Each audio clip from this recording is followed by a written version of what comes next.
Very good morning, students. Hope you have enjoyed the weekend very fine. And last week, it must be a very humid weather, but 2 days back it has started monsoon. So hopefully you are enjoying the weather.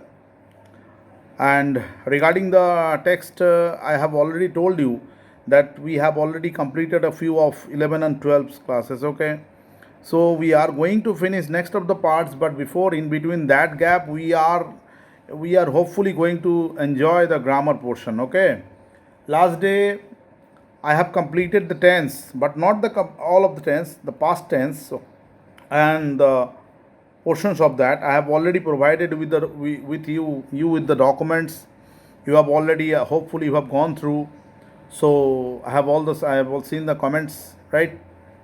Now today I have already sent you some grammatical portions, appropriate forms of verb. We have already done a part of the tense. We have already done some voice changes. We have already done a few narrations. So as it is for both class 11 and 12, I would like to address both of you that for class 11 and class 12, both this class, this is my third class, hopefully my third class on grammar. So I like to suggest to all of you to attend the classes and go through the grammars and problems and leave the comments, right? So as I left you on the past indefinite tense, past tense, I fully just like to remind you, past indefinite tense, there are four parts of the tense: past indefinite, past continuous, past perfect, and past perfect continuous. In past indefinite, what is that? Something which has happened or a work that has already been gone or done. Okay, जो काम हो चुका है, जे काजटा होए गेছে. Okay, that is called past indefinite tense. Okay, the formation was that subject plus main verb 2 plus object plus rest. Clear? I did my work in time. My father came back home at 8 p.m. in the evening while it was raining. So take the second example. While it was raining, it is past continuous tense. Why? Because the work was going on. Subject plus was where plus main verb 1 plus ing plus object plus rest. So I'm just making you clear that tense is nothing but the formation of some words where you need to represent the work appropriately. When the work is done, is it present, past, or future? Mind it. Okay, I have already reminded you that there is some exception regarding the future tense, but later on we shall be discussing over future tense. But past and present is very much mandate for you to understand, and you need to be clearing yourself. Otherwise, it would be a problem when I am going to transfer ourselves to transformation portion, because there is some problems you are going to face which is very much unexpected. You will feel sir hasn't done so. So I tell you, I suggest to everyone, each and everyone, go through the problems, go through every exercise, go through all the details that I have already put up. Okay, so past indefinite tense was subject plus main verb 2 plus object plus rest. When we come to past continuous, it is subject plus was or were plus main verb 1 plus ing plus rest, object plus rest. Subject plus was or were plus main verb 1 plus ing plus object plus rest. Okay, when you come to the past perfect tense, it is subject that there are two incidents. First incident, subject plus had plus main verb 3 plus object plus rest. Then you have to put before and after. In the second incident, subject plus main verb 2 plus object plus rest. Clear? I think I have made myself clear. Already you are aware of the past perfect tense. There are two incidents. One is first incident, that should be in past perfect tense, subject plus had plus main verb 3. Then you need to put before and after the preposition. Then you have to come to the second incident, that is subject plus main verb 2 plus object plus rest, means past indefinite tense. So is it quite clear from your end? Hopefully those who have gone through the text, I think they have already understood the matter. They have cleared themselves that past perfect tense is the combination of two tenses. But one thing I'd like to clear here, that when we come to the voice change, you cannot have anything of the second incident. Second incident is past indefinite, okay, and the first incident is past perfect. So the examples you are going to see, of course, from the past perfect tense, right? So there you need not to be worried about that. So what is the first incident and second incident? Why the examples are not coming here? Actually, the examples of voice change should be combination of the past perfect tense. Okay, no, past perfect tense, that means the first incident, not the second incident. যেটা আসবে তোদের ওটা আসবে first ইনসিডেন্টের, second incident নিয়ে কোনো চিন্তা করার ব্যাপার নেই, because the second incident comes in your past indefinite portion, right? So past indefinite you will be given some examples, already I have given you, but later on I shall upload lot of videos, I shall upload lot of examples, so you will be, there will be, hopefully there will be no problem. If you are facing any problem, just send me, leave the comments in our comment box. Okay, now next, past perfect continuous. What is that?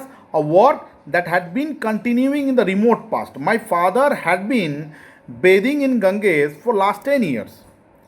That is, your father had been bathing in Ganges for the last 10 years. Not yet, not till now, he is not going to the bath. Okay, so make it clear, one incident that had been remotely done, that is past perfect continuous, that had been remotely doing. Okay, supposedly, my mother had been cooking when I was a child, but now my sister is mature to cook.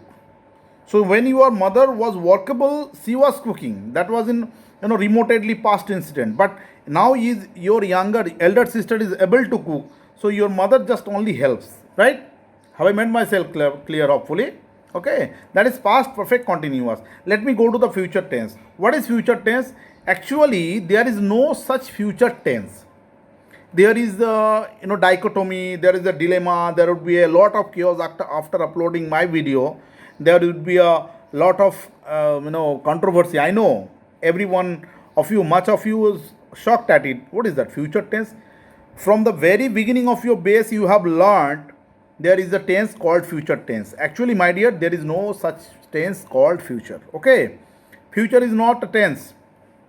Tense means where the tense और क्रिया को जो काल होता है ना, वो आपको समझाया जाता है, the work and its time. But in future tense, when I am writing I shall go to school, look at the verb go. I will play with you when you come, look at the verb play. All the verbs are in main verb 1 form in future indefinite tense. That means the verb does not change, as we have seen in the previous portions, that is past tense and present tense. Okay, but when I am going to write she will be playing with me, look at the form, she will be playing. Mind it, she will be, as soon as you put a be, the verb will be coming, verb plus 1 plus ing. So the verb transforms itself no sooner has it got a helping verb after the modal auxiliary, that is shall or will.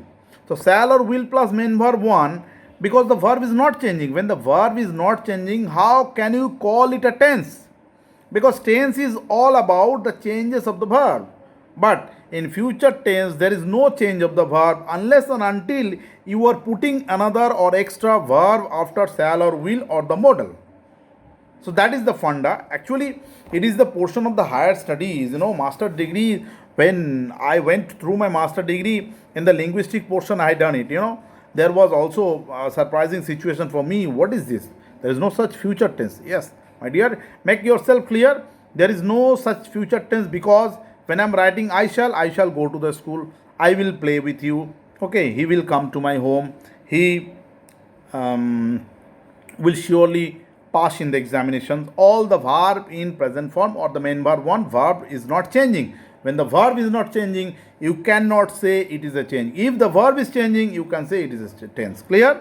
That is future indefinite. Come to the future continuous. Subject plus shall or will plus be plus main verb 1 plus ing. Mind it, this is very important for you to go through the examples. Not I am telling you, I am just imploring you to go through each and every examples, whatever I am giving you, whatever I have already uploaded. I have already uploaded some examples of tense, some examples of voice change, some examples of narrations. Of course, today I have uploaded appropriate forms of verb. So my dear students, I just suggest you to go through the examples, make yourself stronger, because if your grammar is weaker, you cannot be able to write a single word, because you are in class 11 and 12. So literature is amounting to 80% and 20% is your ESP and grammar. So this is my personal suggestion, and I believe If you want to score a good result, if you want to make yourself a brighter student in future, you have to go through grammar. So take care for the day today. Hopefully we are meeting soon, and don't forget to leave your comments. Take care. Goodbye.